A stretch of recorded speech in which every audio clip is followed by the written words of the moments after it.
Hello and welcome to a special presentation from In the Money Media. It's Preakness weekend, and we've got from are you guys at the belly of the beast here or a trailer nearby? Yeah, I should have asked that before we came on the air. Is this way? Yeah. Very, very cool. We've got coming from Laurel Park in Maryland to talk about this very interesting rendition of the Preakness from NBC's fantastic coverage, which you can check out on Saturday. Randy Moss and Jerry Bailey. Guys, how you doing? What are the vibes like around there? Well, they're pretty low level right now because nobody's here. It feels kind of desolate. But we spent some time at the Stakes Barn this morning, the new Preakness Stakes Barn. Obviously, the old Pimlico Stakes Barn was one of the highlights, or the only real highlight of Pimlico. It was fantastic to cover the Preakness there because of the Stakes Barn. So a little bit different vibe, but it was fine. Were there any headlines from this morning? You know, there's been a lot of chatter about different storylines floating around. We'll get to some of those, but just curious if anything new came up this morning. No. Same old, Jerry? No. I mean, the best looking horse I saw all morning of the Preakness horses was the Hell We Did. He was just an outstanding looking individual. So I'm giving him a little deeper look. Great white is still big. Yeah. Going to be a little bit better behaved, we think, this time around? Well, he was on all fours this morning. He wasn't on two. So that's a start. Yeah. Let's talk about the coverage quickly before we get into the specifics of who's going to win this race on Saturday. Do you guys have a sketch of when the NBC coverage will be? We can always tell people to check local listings. Tell people to check local listings. Okay. Yeah. And do you know who's going to win this race? Because I don't.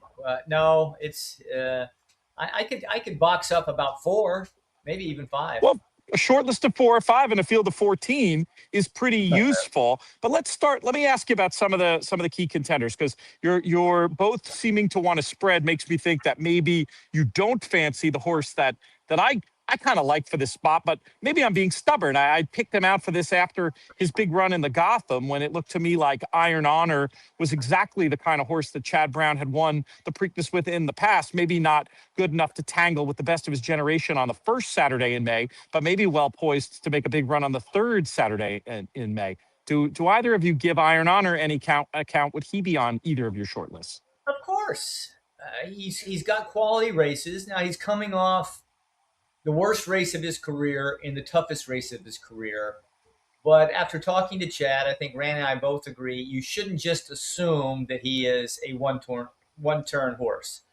There are reasons that I could see without talking to Chad why he got a little too aggressive early in the Wood Memorial, wide trip, little bumping, locked on, had no chance to relax and take that next step from a one-turn win in the Gotham and to a good performance in the Wood. It just wasn't there. It wasn't horrible, but it wasn't good. So the blinkers come off.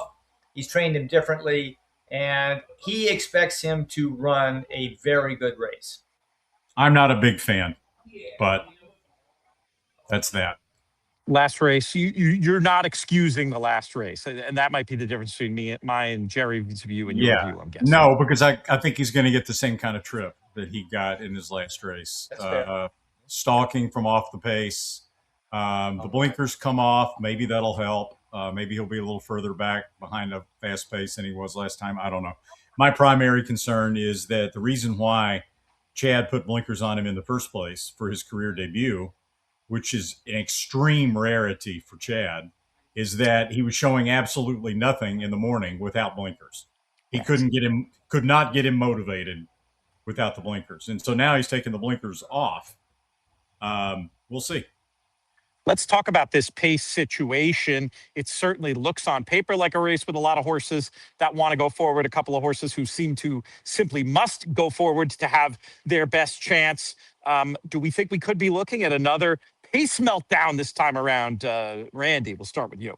Well, look, to me, there's 2 basic scenarios. Number one, Taj Mahal's got to go from the rail.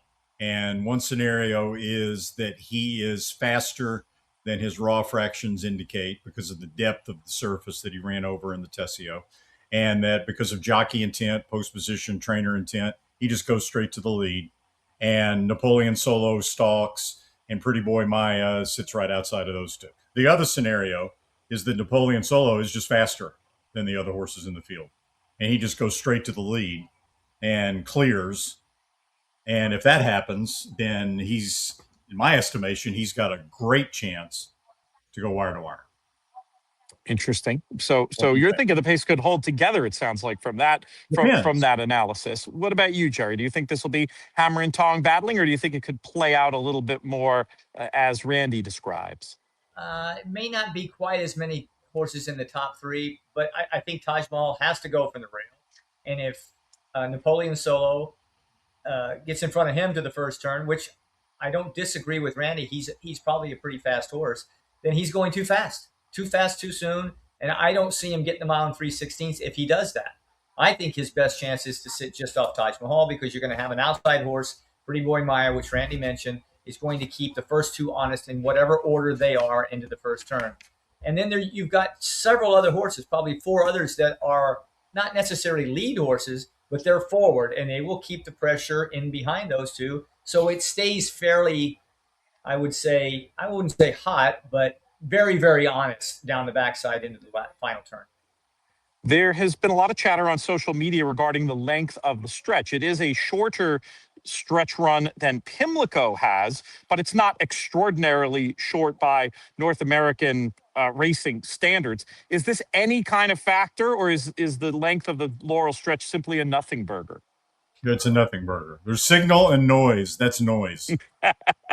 But the something burger is the shorter run to the first turn in a 14-horse field. A substantially shorter run than you would get at Pimlico because of the difference between the 1 mile oval and the mile and an eighth oval and where the starting gate's placed. Which will force the hand of certain riders wanting to get position early in the race.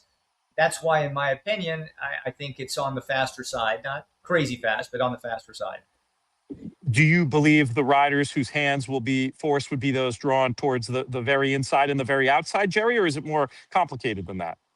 No, I think it's got to affect the one horse, Taj Mahal, and it's got to affect horses parked outer more, because they don't want to lose a ton of ground going into that first turn. It's just natural. You have to, you as a rider, you cannot assume that horse A, B, C, and D, whether inside or outside of you, are going to break well and show speed. Sometimes horses stumble. So if your plan is to be forward, you have to leave the gate with that intention, because you don't know what's going to happen to the other horse. And where that really comes into play is Pretty Boy Miah from post 14, because he's a horse that has good natural speed. And if they have to use it to get over, which they almost certainly will, how much does that contribute to the possibility that the pace might get a little out of control? If they turn him on to get him forward and over, will they be able to turn him off? That is one of the many questions regarding this pace and how it's going to shake out. Before we get to your short list, I do want to ask, at the risk of getting into rant territory, a question about the horses who did opt to come back in just a couple weeks from the Kentucky Derby. I'll ask it this way. Are we looking to those Derby 2-week run back horses as the source of the winner or runners to put on your guys' short list for Saturday? Well, I particularly like Incredibolt. I do, and I don't trust Ocelli. That was a great race that he ran in the Derby, but he had a great trip, and so did Incredibolt. But I think Ocelli had a really, really good trip, the right pace setup, and he would have to be fortunate to get the same kind of trip, rather unscathed going through all these horses. He'll run well, but I don't know if he will run back to that Derby performance. See, and I see no reason why he wouldn't. I was as skeptical as Jerry, and I went back and watched our drone footage of the Kentucky Derby. And Pete, it was a match race from the beginning to the end between Ocelli and Renegade. They were side by side throughout the first mile of the race, really, until the top of the stretch, close to the top of the stretch, when Renegade got caught up in just a little bit of traffic, and that enabled Ocelli to get the jump on him by a couple of lengths. But he got a good trip. But he ran past Incredibolt pretty, authoritatively. So I think he's on my short list. Yeah. Ocelli. Let's have you. I think it's rubber meets the road, feet meets the fire time. Let's hear the rest of that short list, Randy. Who else is going to be among your considered runners? And do you have an idea of the winner specifically? Not yet, but my short list would be Taj Mahal, Napoleon Solo, and Ocelli. To me, if the pace is out of control, it's Ocelli. If the pace is not out of control, it's either Taj Mahal or Napoleon Solo. So I think that, to me, that kind of covers all my bases there. I mean, I do love that approach. We talk about it for horizontal betting. Think about different pace scenarios. Think about the horses that will be suited by them. They make good sense as partners in that respect. Jerry, how about you? It sounds like you see it a little differently. Not much different, but a little bit there. I would swap out Ocelli and Incredibolt. I think Incredibolt will run really well. It gets the same pace setup he got in the Kentucky Derby, basically. I'm not convinced on Napoleon Solo. I'm just really not. I'm going to put in Taj Mahal in case something happens with Napoleon Solo at the break or another speed horse. Maybe he gets an inside lead and gets to slow it down a little bit. And I'm going to put in the horse I thought looked the best, and that's The Hell We Did. Yeah, obviously a little bit of a long great stuff, guys. A chance to run 1, 2, 3. Well, I think it's going to be a fascinating race. You can watch it all on NBC. Thanks, guys, as ever, for making this happen. Great to get your thoughts ahead of time, and we'll see you on TV. Hey, Pete. All right. Did we do this? The hell we did. His arm was